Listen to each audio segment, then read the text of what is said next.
நீதி விளக்கத்தில் நாம் பெரும்பாலான பாடல்களை சிந்தித்து விட்டோம். நிறைவாக குமரகுரு சுவாமியில் அருளி இருக்கிற ஒரு பாடலை இன்றைக்கு சிந்திப்போம். துறவின் நெறியை பற்றி பேசுகிற ஒரு அருமையான பாடல். வாழ்க்கையை நான்காக வகுத்திருக்கிறார்கள். பிரம்மச்சரியம், கிருகஸ்தம், வானப்பிரஸ்தம், சந்நியாசம் என்பது வாழ்க்கையை நான்காக வகுத்திருக்கிற தன்மை. இந்த நிலையிலே சந்நியாசம் என்பது இருக்கிற துறவு, அதற்குரிய நெறி எது என்பதை குமரகுரு சுவாமிகள் மிக அருமையாக இந்த பாடலில் சொல்லி காட்டுகிறார். அந்த பாடல்: பெண்மை வியவார், பெயரும் எடுத்தோதார், கண்ணோடு நெஞ்சிறைப்ப நோக்கார், பண்ணோடு பாடல் செவிபடார், பண்பல்ல பாராட்டார், வீடில் புலப்பகையினார் என்று சொல்கிறார். ஒரு துறவி அல்லது ஒரு துறவு மேற்கொள்ளுபவர் எப்படி இருக்க வேண்டும் என்பதை சொல்லுகிற ஒரு பாடல். துறவிகள் எக்காலத்தும் தன் புலன்களுக்கு பகைவராயிருப்பார்.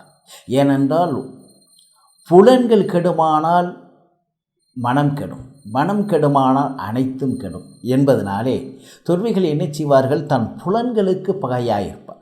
ஏன்னா செவி ஒன்றை கேட்க விரும்பும், ஆனால் கேட்கக்கூடாது. கண் ஒன்றை பார்க்க விரும்பும், ஆனால் பார்க்கக்கூடாது.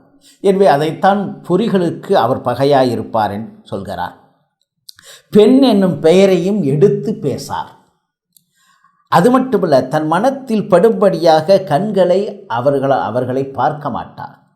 எனவே கண் பார்க்கிறது என்று சொன்னால் அதனாலே மனம் கெடும் என்பதனாலே பார்க்க மாட்டார். அவர்கள் இசையுடன் பாடினால் செவி கொடுக்க மாட்டார். அதனால் சமணத்திலே ஒரு கொள்கை இருக்கிறது. நடனம் பாடல் என்பதெல்லாம் சமண முனிவர்கள் விரும்புவதில்லை, சமணமே விரும்பாது. ஏனென்றால் அதனாலே மனம் கெடுவதற்கு வாய்ப்பு இருக்கிறது என்பதனாலே வாய்ப்புகளில் கூட அவர்கள் தவிர்ப்பது அது நெறிக்குட்பட்டது என்பதைத்தான் இந்த பாடல் சொல்லுகிறது.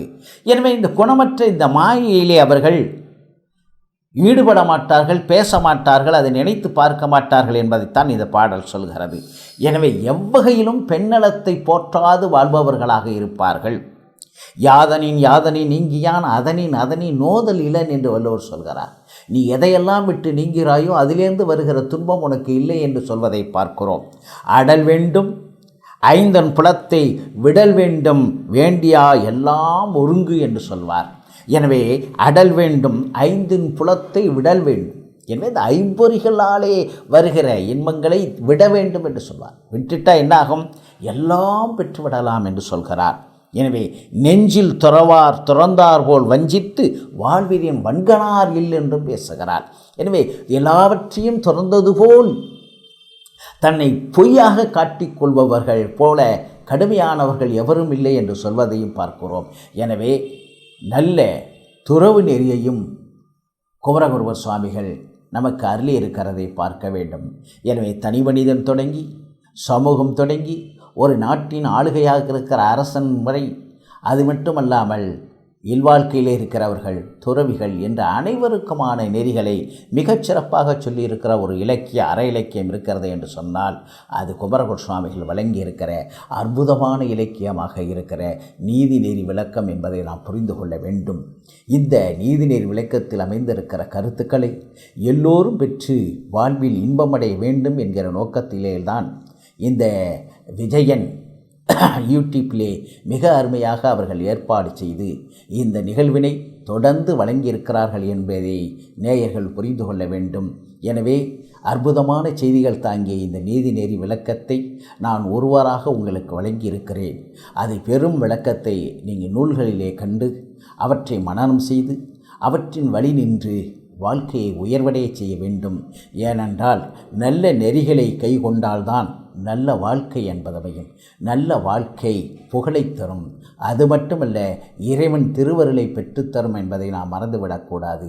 வையத்துள் வாழ்வாங்கு வானுரையும் தெய்வத்துள் வைக்கப்படும் என்று வள்ளுவன் சொல்வது போல இங்கே எப்படி நாம் செம்மையாக வாழ்கிறோமோ அந்த வாழ்க்கைத்தான் நமக்கு பெரும் புகழையும் பெரும் பயனையும் இறைவன் திருவருளையும் பெற்றுத்தரும் என்பதை நினைந்து இது போன்ற அற இலக்கியங்களை நாம் வாய்ப்பு கிடைக்கிற போதெல்லாம் அல்லது வாய்ப்பை உண்டாக்கி கொண்டு நல்ல நெறிகளை, நல்ல கருத்துக்களை, நல்ல வழிகளை நாம் அருளாளர்கள் நமக்கு வழங்கியிருக்கிறார்கள்.